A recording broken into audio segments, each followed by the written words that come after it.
Hello, friends, and welcome back to the new episode of r/IDontWorkHereLady. Today we have one more collection of great news stories waiting for us, and the first of them is about a man who obviously lacks common sense. I'm not your Uber, or your minicab, or a hackney. Last weekend we went to visit some friends in North London. We took my wife's car as my EV would need 2 charges on the way, and with young kids, it's just something we could do without. Her car's a model that I know is very popular with various types of taxi drivers in London, as it's a hybrid and exempt from the London congestion charge. We left Islington at around 9 p.m. on a Saturday evening and headed southwest towards M25-M3 junction. Kids asleep in the back with privacy glass so you can't see in. At literally the first set of traffic lights we get to, someone tries to hail me. I drive on. He looks upset. 2 minutes down the road, we're about 7 to 8 cars back at some more lights, and 2 girls come skidding over in their strappy high heels and pull at the rear door handles. Luckily, I always keep them locked.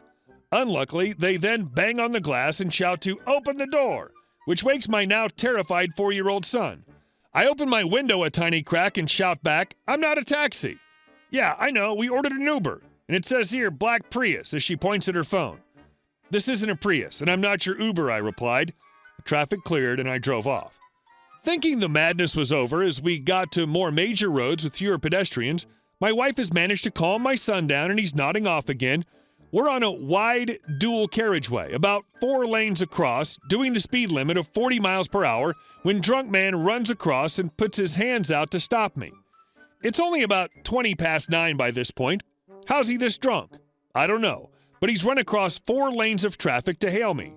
I have to hammer pretty hard on the brakes. Not quite an emergency stop scenario, but pretty close. Again, I crack the window an inch and shout, "Get out of the road!"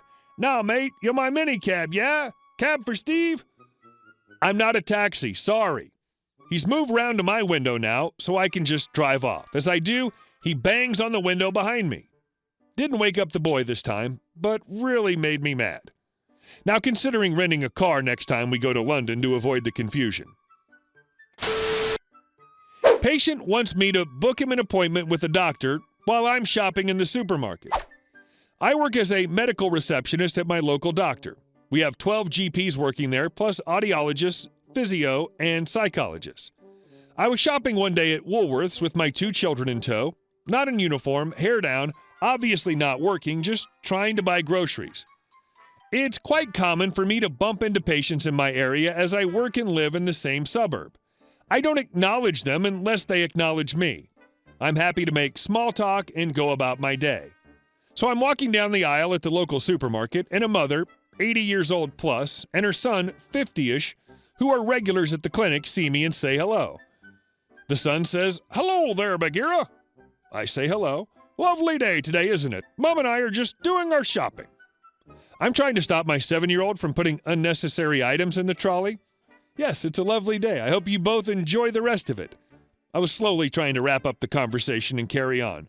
"Bagheera, I want to see Dr. XYZ on Monday for both Mom and I. Around 3 p.m. should be okay." "Oh, I'm not at work at the moment, but you can give the other girls a call at reception and they'll book you in. See you Monday." I still kind of think he's joking at this point, so I go to walk off with the kids. "Well, can't you just book it when you get in there? You know our details."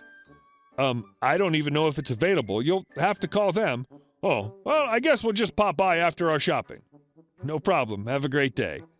So I carry on with my shopping and go to check out at the self-serve. He's also there. "Sure you can't do it for us, Bagheera? You'll be in this afternoon anyway, won't you?" "Call me this afternoon while I'm there and I'll see what I can do." There isn't anything I can do now. I'm shopping and I don't have a computer in front of me.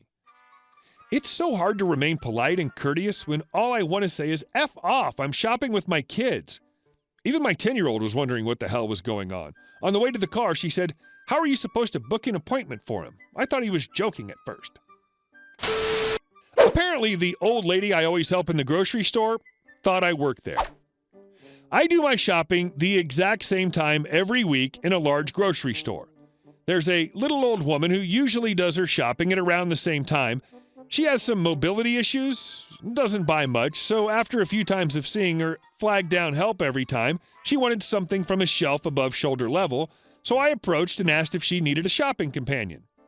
It took me 10 minutes to get everything on her list, and she was very gracious and grateful, even offered me a few bucks, which I didn't accept, of course. I didn't give it a second thought.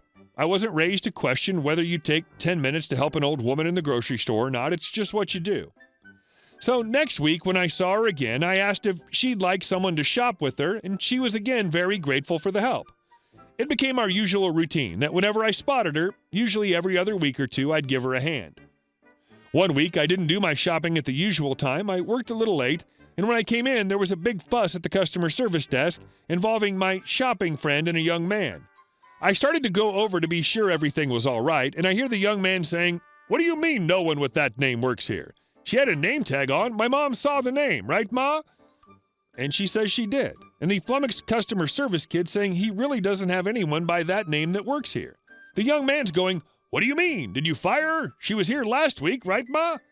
And I realize it's my name and the potential source of confusion. I go in for shopping immediately after work, and my work uniform is a maroon shirt with khaki pants and a name tag. The grocery store I shop at has white shirts and any kind of pants you want, and a maroon apron with the store's logo.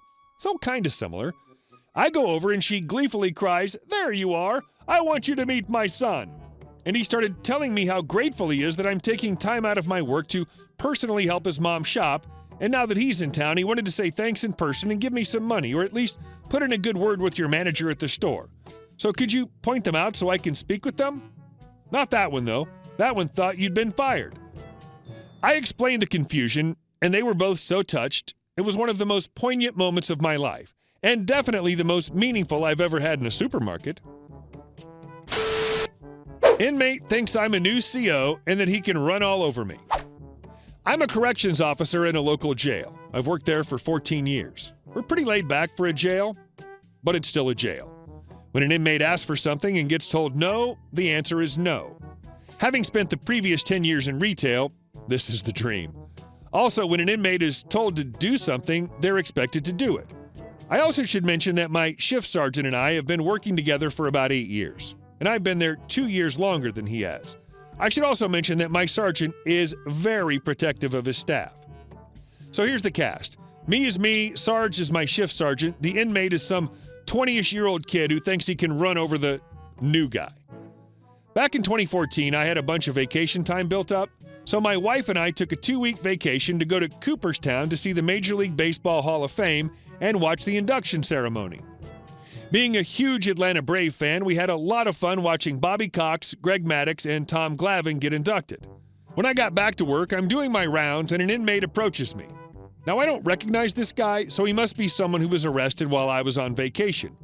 He immediately starts in on me like he owns the jail. "Hey, I missed yard call because I was asleep. I need to go to the yard now." Well, too bad. You should have woken up when we did yard call for your dorm. You're just going to have to wait for the next one tomorrow. "What do you mean? You're just a new guy. Get me your sergeant." I tried not to laugh, knowing that this Sarge would get a kick out of this. "Okay, wait right here." I point to the spot he's standing in, expecting him to be there or at least close by when I get back. So I finish my rounds and call Sarge on the radio.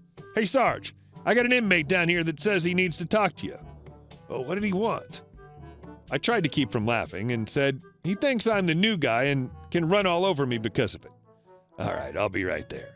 When Sarge arrives, we both go back to the dorm, and lo and behold, inmate isn't waiting where I told him to wait. "Well, where is he?" "I don't know." "Hey, inmate, Sarge is here to talk to you." The inmate was still acting like he owned the jail, walked out of his cell, and approached Sarge. "Hey, Sarge. Hey, Sarge, I missed yard call, and this new guy here won't let me go out." "So, you missed yard call? That's your problem, not mine or his. Next time we call yard call, get your lazy butt out of bed." "Yeah, but you don't understand." "No, you don't understand. When a member of staff gives you an answer, that's the answer. Furthermore, when an officer tells you to wait somewhere, you do it. You don't walk away." "But Sarge, this is the new guy." "This is Officer Me. You'll refer to him as Officer Me, not the new guy. Furthermore, Officer Me has been working in this jail since before they put paint on the walls. So if he gives you an answer, that's definitely the answer. Now go lock down." "But..." "Go lock down!" The inmate went and locked down, and Sarge and I went to his office, had a good laugh. Sarge wants the inmate locked down for 3 days for disrespecting staff, but since we got a good laugh out of it and a good story, I convince him to just make it the rest of the day. I later go back and talk to Inmate and give him his lockdown paperwork. Turns out he's not really a bad guy, just dumb, and he apologized. Since he's become a regular, we still get a good laugh about it whenever he comes back to jail. Hey guys, thank you all for watching to the end, and I'll see you in the next one.